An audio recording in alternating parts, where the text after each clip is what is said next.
الله الرحمن الرحيم. السلام عليكم ورحمة الله وبركاته. كلنتي وعنا وناكسن دمانا قيارتا ودينا قدا وانا سعيد الكيمبا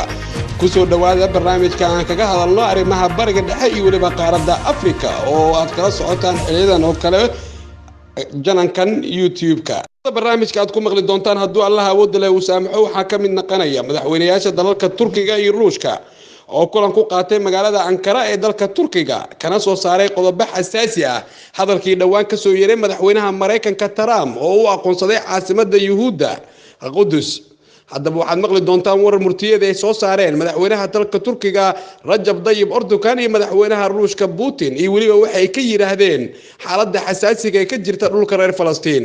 waxaa sidoo kale barnaamijka caawa aad ku daawan doontaan hadduu Allah awood leh uu saamaxo duqeyn Yahuudu ee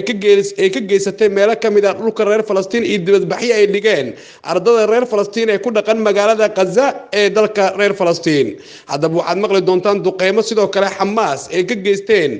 dhulka Yahuuda iyo waliba qasaaraha duqeymahaasi ka dhashay. waxaa sidoo kale barnaamijka aad ku maqli doontaan isla markaana aad ku daawanaysaan intaan ku guda jirno in ka badan 50 dawladood oo ka soo jeeda caalamka islaamka oo ku kulansan dalka Turkiga oo soo saari doona war murtiyeed muhiim ah oo ku aadan qadiyadda reer Falastiin. haddaba yaa ka mid ah madaxda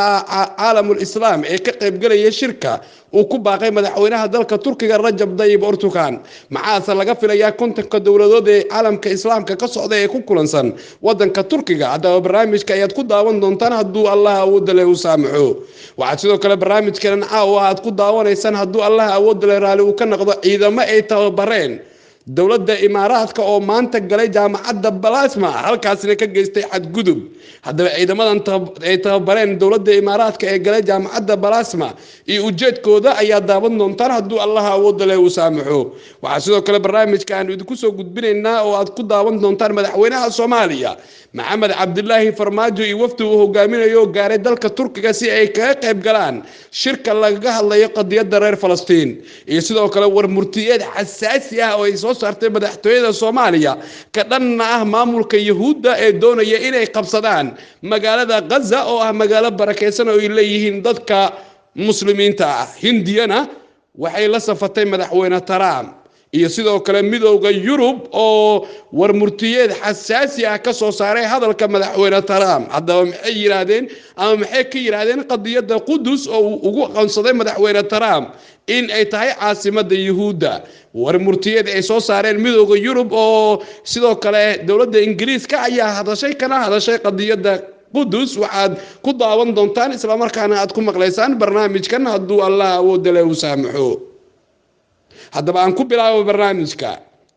madaxweynayaasha dalalka Turkiga iyo Ruushka oo kulmay ayaa ka wada hadlay qadiyadda iyo hadalka dhawaan ka soo yeeray madaxweynaha dalka Mareykanka Donald Trump oo ku aadanaa in Qudus ay tahay caasimadda reer Falastiin. madaxweynayaasha dalalka Turkiga iyo Mareykanka oo muddo 8 mar ah kulmay kadib afgambigii dhicisoobay ee la doonayay in lagu afgambiyo madaxweyne Rajab Tayyip Erdogan oo taageero ka haysta shacabkiisa ayaa waxa ay ka wada hadleen hadalkii dhawaan ka soo yeeray madaxweynaha wadanka Mareykanka kuna aadanaa in caasimadda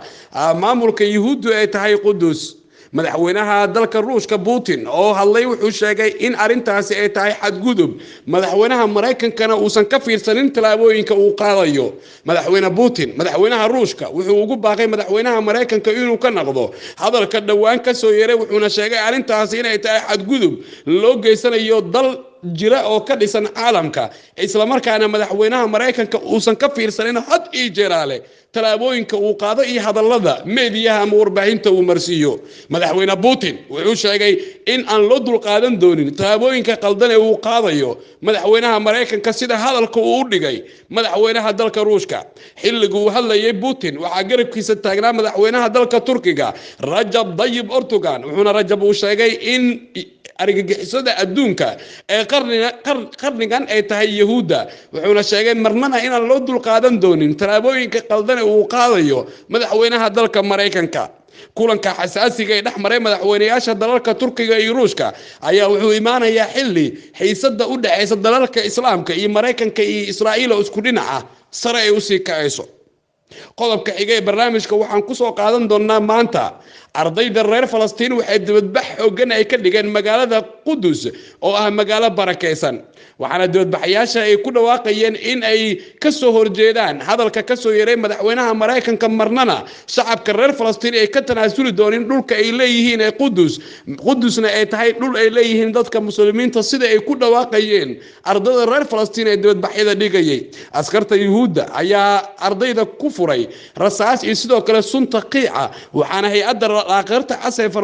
Falastiin ay sheegtay in xadgudub xooggan loo geystay ardaydii maanta dibadbaxa dhigaysay dhanka kale Hamas ayaa dhowr kantaal u riday magaalada caasimada u ah Yuhuudda ee Tel Aviv waxaana la sheegay kantaalada mid kamid ah inay qabteen ciidamada Yuhuudda intuusan qarxin halka midka kalena uu qarxay lamana sheegin qasaare ay geysteen kantaalada Hamas ay ku rideen maanta magaalada Tel Aviv ee caasimada maamulka Yuhuudda Turkiga ayaa waxa ka furmay shir ay ka qayb galayaan in ka badan 50 madaxweyne oo ka socda dalalka Islaamka waxaana 50 madaxweyne ka socda dalalka Islaamka lagu wadaa Brito in ay shirka u furmo ayadoo shirkaasi laga hadli doono arimaha dalka Falastiin biriyo Arbaca ayaa la saadaalinayaa in warmurtiyeed xasaasi ah ay soo saaraan madaxda 50 dawladood oo ka socda wadamada Islaamka kuwaas oo ka arimsanaya xaaladda reer Falastiin iyo waliba hadalka ka soo yeeray madaxweynaha Mareykanka Trump kuna aadana in caasimada Yuhuuddu ay tahay Qudus waxaana la sheegay in madaxda caalamka Islaamka oo ka badan 50 dawladood hadda inay joogaan magaalada Ankara ee dalka Turkiga waxaana lagu wadaa inay soo saaraan warmurtiyeed xasaasi ah oo ku aadan xaaladda wadanka Falastiin haddaba wararka ku soo kordha xaaladda Turkiga iyo waliba kontonka dawladeed ee kulmaya waxaad ku daawan doontaan barnaamijyada dhawaan aan soo gudbin doono halkaana ayaad kala socon doontaan hadduu Allah awood leh u saamaxo Soomaaliya waxa ciidamada la sheegay inay tababareen dawladda isku tagga Imaaraadka Carabta ay galeen jaamacadda Balaasma ee magaalada Muqdisho ciidamadan la sheegay inay ku hubeysnaayeen daabaadka dagaalka ayaa la sheegay in dhowr arday oo kamid ah ardayda jaamacadda Balaasma inay kala baxeen gudaha jaamacadda Balaasma ardayda qaarkood oo la hadlayay